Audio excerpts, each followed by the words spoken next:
And now, tonight's presentation of radio's outstanding theater of thrills, Suspense.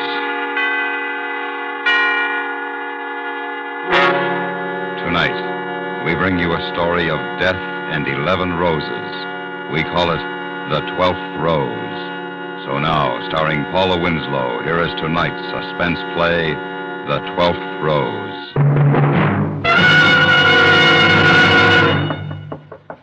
Miss Robbins. It's the maid, Miss Robbins.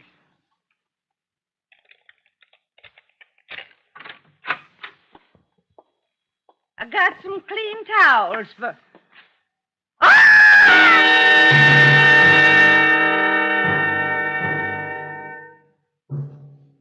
The place, New York City. The time, 12:15 p.m. Dolores Robbins had been young and pretty. The details of her murder were not. The sprawled position of her body and the instrument of murder indicated that the act had not been premeditated. A dozen roses were in the apartment, 11 of them in a large vase near the body. Running around and up the length of each stem to give the blossom support was a single strand of green wire. The killer had circled the girl's neck with a long stem of the 12th rose and then twisted. And although the stem itself had broken, the wire had not. 55 minutes after the maid discovered the girl's body, 2 detectives from the homicide division began questioning her. Mrs. Williams, how often did you clean in here? Every day but Sunday. She wasn't due for service but twice a week, but she always gave me a little something extra. Then you were in here yesterday? Yes, sir. Yesterday afternoon. Were these roses here then? No, sir. You're sure? Yes, sir. Do you have any idea where they might have come from? No, sir. But no girl looking like she looked is going to have to buy 'em for herself. And what about the box or wrapping paper they came in? Do you know where it might be? Well, if Miss Robbins threw it in the trash before 8 this morning, it'd already be burned up. If she put it in after 8... She didn't. She was killed late last night. Oh. Mrs. Williams, did you ever see her boyfriend? Well, she didn't have a regular boyfriend. But she went out once in a while, didn't she? Yes, sir. I suppose she did. Was she here when you came in to clean yesterday? Yes, sir. Did she say anything about having a date last night? No, sir. Not to me, but... Yes? Go on. Well, I was just about through when she got this phone call. She'd been washing her hair, and I was finishing up dusting. And I heard her say she'd met a real nice man and thought she might see him that night. She mentioned his name? I don't think so. At least not while I was here. I finished up and left before she got off the phone. You know who she was talking to? Yes, sir. Miss Butler. She and Miss Robbins were real good friends. If you want to talk to her, she lives in the building next door.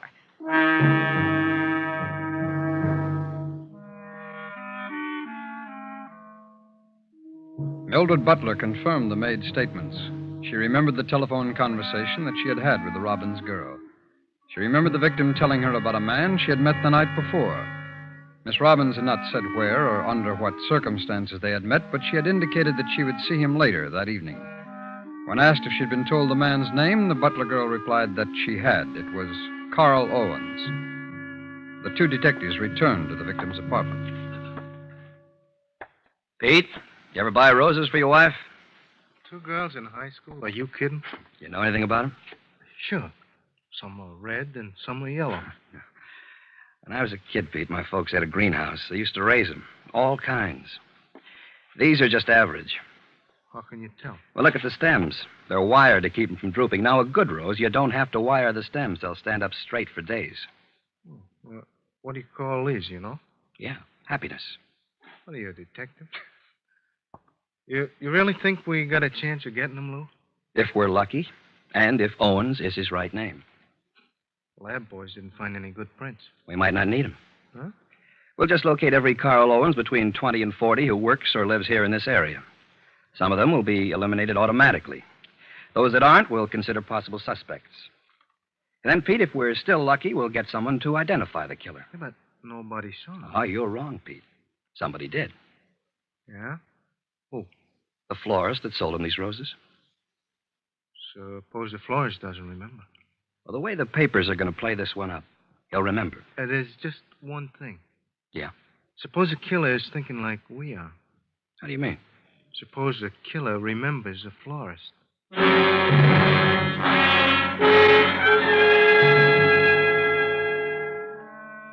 At 9:33 that evening, Miss Helen Craig, the manager of a small flower shop on the east side, adjusted the thermostat on the refrigerated display case. A moment later, her employee, Nancy Wassel, crossed to the front windows and pulled the shades. The shop was closed for the night. Oh, thank goodness. I didn't think the day would ever end. Want me to bring some iced tea tomorrow? Well, if you like, we can keep it cool in the display case. Oh, and Nancy. Yes. Stop off at the wholesalers in the morning and pick up 3 dozen long-stemmed roses. Any particular kind? You'd better get, Happiness. I sold the last of them while you were out yesterday. Is that all we need? Until Monday. You can tell Mr. Leeds I'll see him then. Oh, that must be Joe. My seam straight? Well, let's see. Yes, fine. You don't mind if I leave? No, run along. I'll wait for Max to check in. Thanks, Miss Craig. Night. Good night.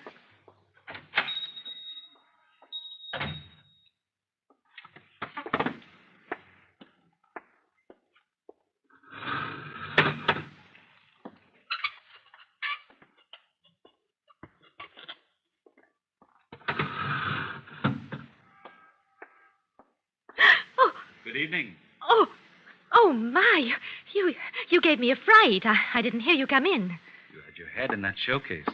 Why, aren't you the gentleman I waited on yesterday afternoon? That selected the roses? Oh, you do remember me then? Oh, yes. Yes, of course. I wasn't sure you would. Oh, well, it'd be hard to forget it. Yes?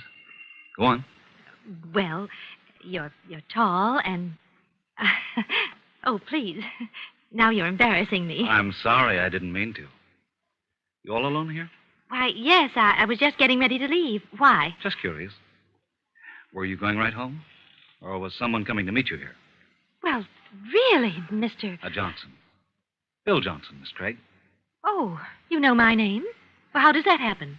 It was printed on the receipt you gave me. Helen Craig, manager. You're too attractive to be a manager. Oh, please. No, really. I think you are. Now, Mr. Johnson, it's taken me a good many years to get used to this face. And now that I am, I resent anyone insulting my intelligence by trying to flatter me. Oh, you've got a temper, too. Well, I'm sorry. No, if don't I- apologize. I like a woman to have a little fight in her. Makes her much more interesting. Oh, and how often do you fight? Oh, dear. Excuse me. What is it? The delivery man. I have to let him in. Miss Craig, Yes? I suppose you know by now I didn't come here to buy flowers.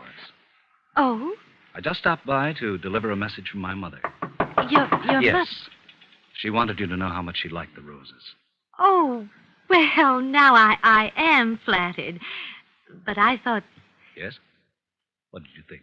well, when a gentleman buys roses, they're usually for a young lady. The only girl I've got's my mother. She's in the hospital. That's where the roses went.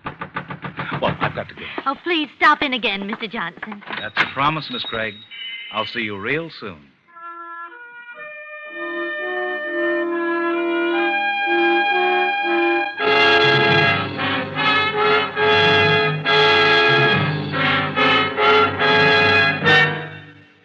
You are listening to The 12th Rose, tonight's presentation in radio's outstanding theater of thrills, Suspense.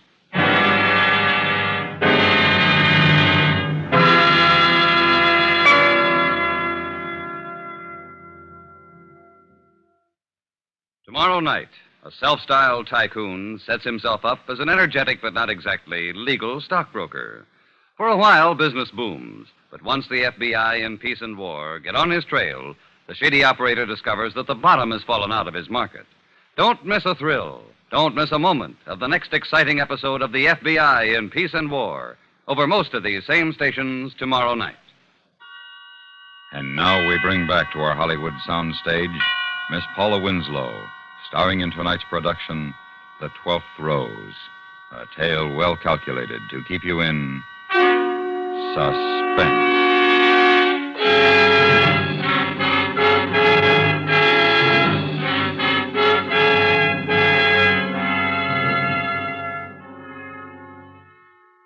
At 4 o'clock the next morning, a milkman left a quart bottle just outside the door of the apartment that Helen Craig shared with her younger sister, Peggy. 3.5 hours later, Helen opened the door, letting Napoleon, their cat, into the kitchen. At the same time, she picked up the quart of milk. She didn't notice that someone had tampered with the protective cap on the bottle, not even when she poured some of the milk into a dish for the cat. There you are, nappy boy. I Well, what got you up so early on a Saturday, Peg? decided to go to the beach for the weekend. Oh? You didn't say anything about it last night. I had made up my mind. Besides, I was asleep long before you got to bed. Well, sit down. I'll pour the coffee. How are you going? On the train. I've got to hurry. It leaves at 8:15. Now, Nappy, be quiet and drink your milk. Who are you going with, Peg? Betty Mills and another girl from the office. They've rented a cottage for their vacation.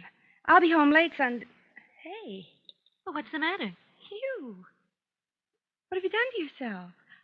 Oh, well, nothing much. I just used a little rinse on my hair and sort of combed it over on the side. Oh, that's what you were doing last night. It looks awful, doesn't Oh, it? no. Oh, I like it, Helen. Really. Who is he? Who do you mean? You know who I mean. The man you've met. The one that's fixing up bits for. What's his name? How'd you meet him? Well, his name is Johnson. He came into the shop for the first time day before yesterday to buy some roses. And then last night he came back to tell me how much his mother liked them. Oh, that's a likely story. When are you going to see him again? Well, I don't know for sure, but when he left last night, he said it would be soon. Oh, I hope. Napoleon, for heaven's... Oh, and something's wrong with him. What? Nappy! He's sick. Well, he was all right a minute ago. Well, he's not now. Look at him. Oh, get a blanket, Peg, and call a cab. I'll take him to the vet's.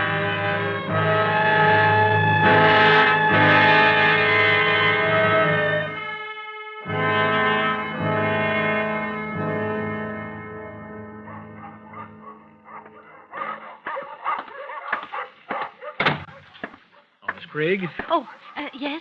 thank you for waiting. I'm Dr. Michaels. Oh, yes, Doctor. How is Nap, my cat? Well, I'm afraid I have bad news for you, Miss Craig. She's dead. Oh, no. I'm sorry. You see, there was very little we could do. Oh, but what caused it? Well, now, we can't be sure without a laboratory examination, so Well, I what would... do you think it was? Poison, Miss Craig. I think someone may have poisoned him.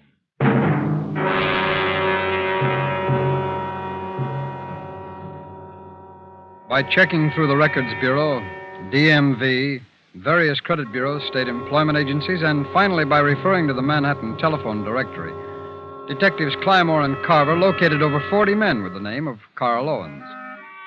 Of this number, 9 could be classified as suspects in the murder of Dolores Robbins. They did not contact these men directly, but they did make some discreet inquiries. Their next step, locate the florist who had sold one of them the roses found in the dead girl's apartment. Time, 9:20. Helen Craig arrived at the flower shop. Miss Craig, have you seen the papers? Did you read about it? About what, Nancy? The rose murder. The what? Well, the girl that was choked to death with a happiness rose. The murderer bought some roses for this girl day before yesterday, and when she took him to her apartment, he choked her to death. Isn't it the most exciting thing you've heard? Oh, please, Nancy, I'm not in the mood. But he could have bought those roses here. I'm sure he didn't. Well, how do you know? Didn't you sell a dozen of those roses while I was out that afternoon? Yes. To a man? Yes, to a man. Well?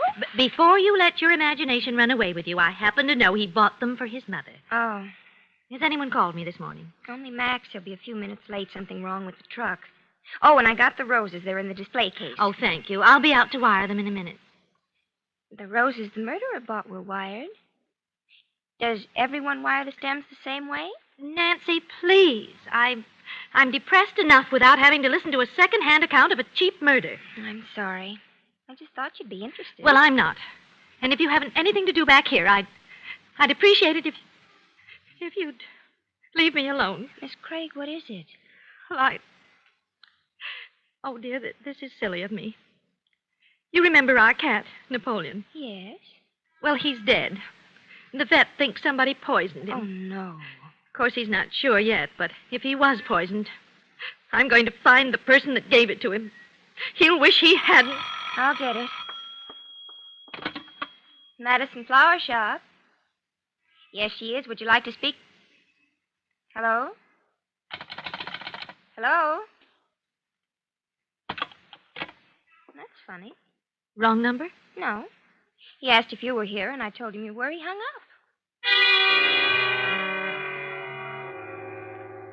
Carl Owens had arrived at his office in the chemical industries warehouse at 9:30 that morning. He was rather pleased with himself. He had encountered no difficulty in putting a certain tasteless poison in the Craig woman's milk bottle. He knew now, after making the phone call, that she had not touched the milk.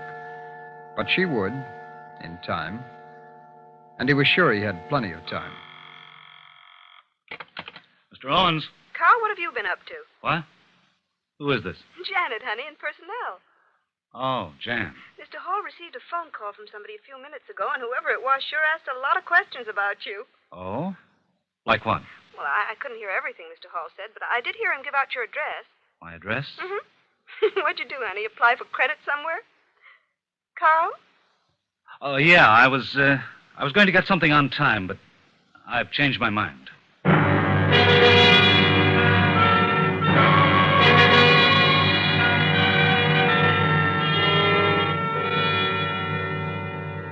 Time, 2:20 p.m. Nancy Wassell returned from lunch. Relax, Miss Craig. It's just me. Anything happen? Oh, Mrs. Williams called. She wants a centerpiece of stock and carnations for tonight. Oh, I'll get it, Nancy. Oh, good afternoon. Good afternoon. Say, these roses here in the case, the ones with their stems wired, they're called happiness, aren't they? Yes, that's right. Very nice. And these here marguerites, huh? I haven't seen any of those in several years. Well, would you care to... No, I'm here on business. My name's Carver, police. Here's my identification. Oh, yes, Lieutenant. Is there anyone else working here who sells the flowers? Only my assistant, Miss Wassell. Would you call her, please? Why, surely. Oh, Nancy, would you come out here, please? Coming. This won't take very long, miss. Just a couple of questions. Nancy, this is Lieutenant Carver from the police. Good afternoon. Oh, I'll bet you hear about that murder. Yes, that's right. I read about it in the papers. She's done a good job of filling me in on the gory details, Lieutenant. Good. That saves us both time. Now, do either of you remember selling a dozen of the happiness roses to a man day before yesterday, probably in the afternoon? I didn't sell any that day, but Miss Craig did. Oh? Do you have a record of that transaction, Miss Craig? Why, no, it was cash. Could you identify the man if necessary? Yes, but I know he isn't the one you're looking for. Oh, what makes you so certain? Is he a regular customer? Well, no, he's not. Well, does he have an account here? No. Do you happen to know his address? Well, no, but those roses were for his mother. She's in the hospital. I see. You had them delivered, I suppose? No, Mr. Johnson took them himself. Johnson? Yes, that's his name, Bill Johnson. Well, that ends that. For a minute there, I thought we had something. Now, no one else bought any that afternoon. No. Now, be very sure. Your life may depend on it. Why do you say that, Lieutenant? I don't want to frighten you, miss, but the florist that sold those roses is the only person that could identify the killer. Oh, and with the florist out of the way... Well, I won't take up any more of your time. Thank you for your cooperation. You're quite welcome. Miss Craig, Yes? may I buy one of those happiness roses? Oh, well, you can't buy it, Lieutenant. But I'd be very glad to let you have one. Thank you very much. When you have time, stop in again, Lieutenant. I'd like to. Good afternoon. Good afternoon. Well, what a charming gentleman. Oh, I'll get it. You didn't tell me you knew the man that bought those roses. I don't tell you everything, Nancy. Madison Flower Shop. Miss Craig, please. Speaking. Oh, Dr. Michaels, Miss Craig. I had the laboratory report on your cat. Oh, yes, Doctor. He was definitely poisoned. Oh, I see. Do you know how the poison was given to him? Yes, it was in milk. What? It was given to him in milk. Oh, but that's impossible. I gave him his milk this morning. Are you sure? I'm positive. It was a fresh bottle. I brought it in from the hall and poured some of it into his dish. Did you drink any of it yourself? Miss Craig? Oh, no. Well, if there is poison in that milk, I know, Doctor. If there is, it wasn't meant for Napoleon.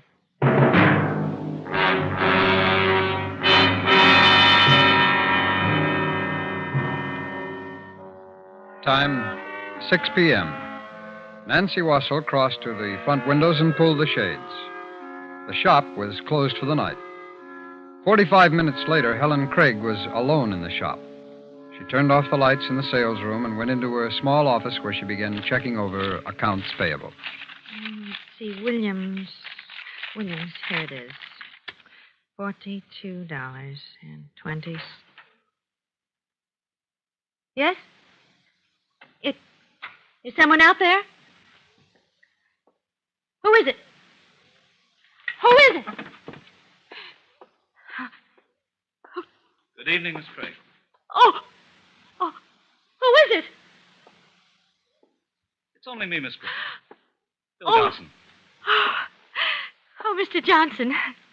Oh, you gave me such a fright. Oh, wait, I'll turn on the light. No. What? But why not? Well, I haven't been home all day. I'm dirty and tired, and I'd rather you didn't see me when I'm not looking my best. Oh, really, Mr. Johnson? But all right, I'll let you have your way this once. Are you alone here? Yes. You expecting anyone? No, not tonight. Nancy had a date with her boyfriend, and Max has gone home to his family. Well, what are you doing working here so late? Oh, trying to catch up on my paperwork. Mr. Johnson, are you hungry? What? Have you had anything to eat? Well, no, why? Because I'm starved. I had Miss Wassell go down to the delicatessen for a couple of sandwiches this afternoon, and I thought you might like to share them with me. I hate eating by myself. Would you like one? Sure. Oh, good. They're here in the display case. It makes a wonderful refrigerator, too. Now, let me see. There's a chicken and a ham. Which do you want? Oh, I don't know. Ham's okay. Well, here we are. And I think, let me see. Yes, this one's ham. Thanks. We can sit right down at this table. Okay. Go ahead. Thank you. Oh, I almost forgot something to drink. We've had iced tea in these glasses, but they're clean. Here, would you hold it while I pour the milk? Oh, sure. Thanks. It's perfectly fresh. Nancy brought it back with the sandwiches. Well, now then. Is it good? Mm-hmm.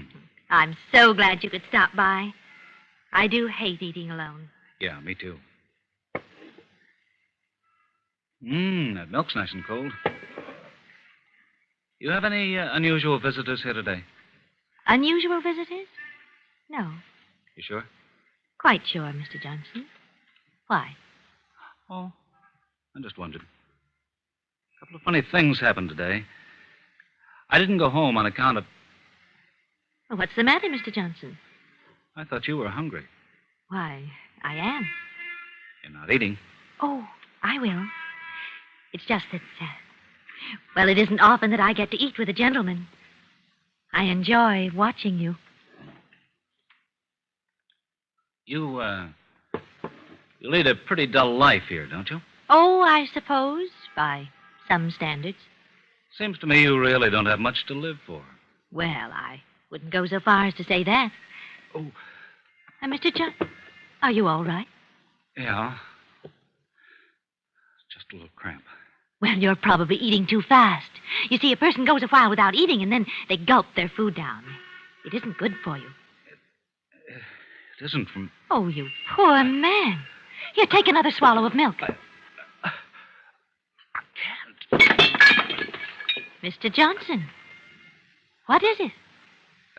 I don't know. Don't you? Well, I do. What? I lied to you. The milk is fresh, but it didn't come from the delicatessen. What are you talking about? It came from my apartment. It was the milk that was delivered this morning. No. No, you're lying. Am I? Am I, Mr. Owen? I'll kill you. I'll kill you.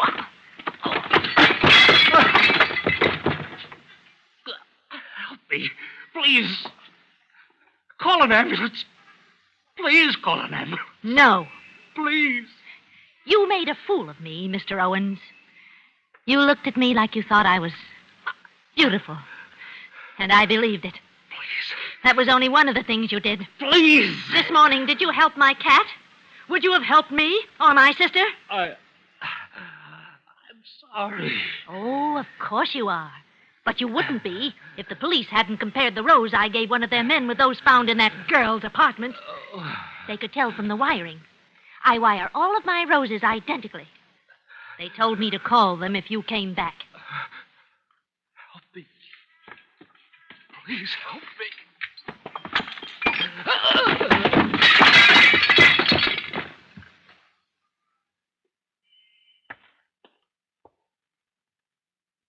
Mr. Owens? Mr. Owens?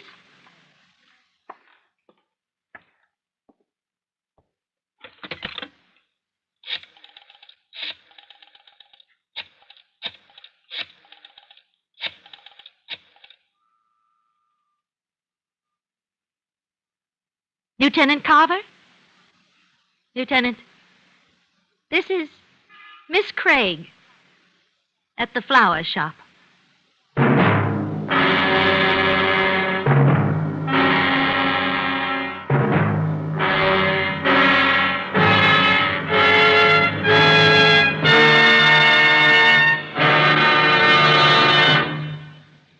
Suspense, in which Paula Winslow starred in tonight's presentation of The 12th Rose. Next week, the story of a hired killer who had a deadline to meet.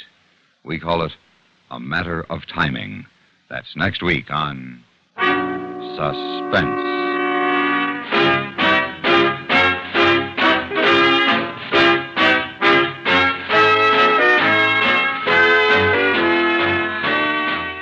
Suspense is produced and directed in Hollywood by Anthony Ellis. Tonight's story was written by Charles B. Smith. The music was composed by Lucien Moraweck and conducted by Leith Stevens. Featured in the cast were Stacey Harris, Virginia Gregg, Don Diamond, Eleanor Tannen, Herbert Ellis, Miriam Wolfe, Jack Carroll, and Fred Mackay. A safari to the remotest corner of the earth could not provide more thrills than do the dramatic excursions into big city life that 21st Precinct takes you on each Thursday night over most of these same stations. 21st Precinct has a realistic, downright fascinating story to tell. And this Thursday night is no exception. Stay tuned for 5 minutes of CBS News, to be followed on most of these same stations by My Son Jeep.